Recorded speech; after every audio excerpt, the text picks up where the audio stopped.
This revision video is going to focus on rate of reaction and concentration. Concentration has a very specific meaning in chemistry. It is the amount of solute, the number of moles of solute which has been dissolved in a certain volume of a solvent to form a solution.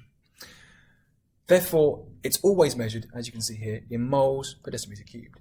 And what it means is in that set volume there may be more or less reactant particles, and that's what the concentration is really alluding to.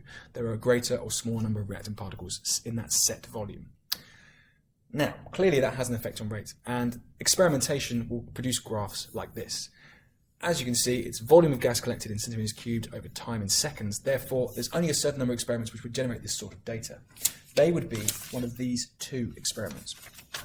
Either this one, where you are displacing water from a measuring cylinder which was filled with water in a water trough. This was downward displacement. The gas is being generated here, moving through the delivery tube and into this measuring cylinder, displacing out the water and filling it with gas.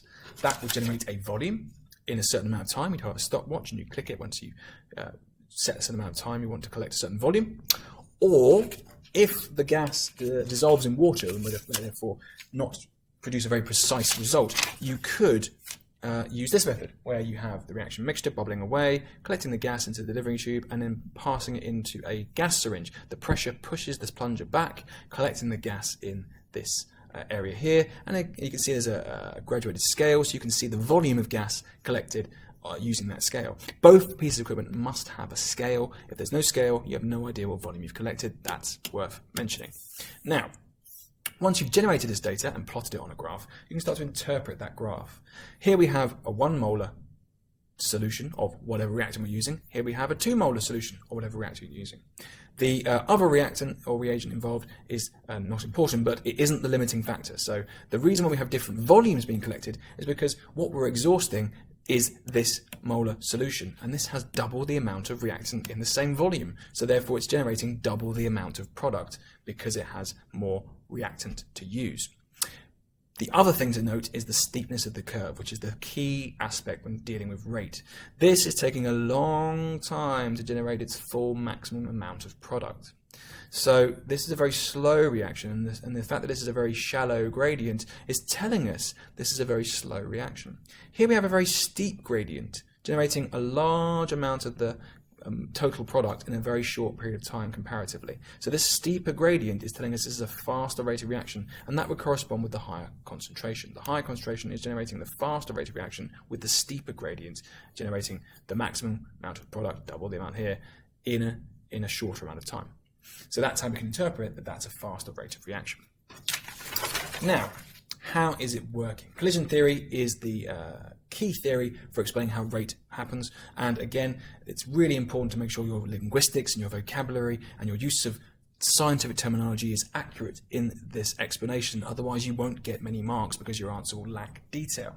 First of all, the cartoon. Here we can see the low concentration. There aren't that many reactant particles in there. They're moving quite slowly, and you can see here again, I'm not changed the amount of energy in terms of kinetic energy. They're all moving at the same speed. What has changed is the number of reactant particles. There are not many reactant particles in this particular volume. There are many more reactant particles in this particular volume. And look at the effect it has. There are proportionately more collisions taking place because there are more reactants in this volume than in this volume. So how do we explain that in a more rigorous manner?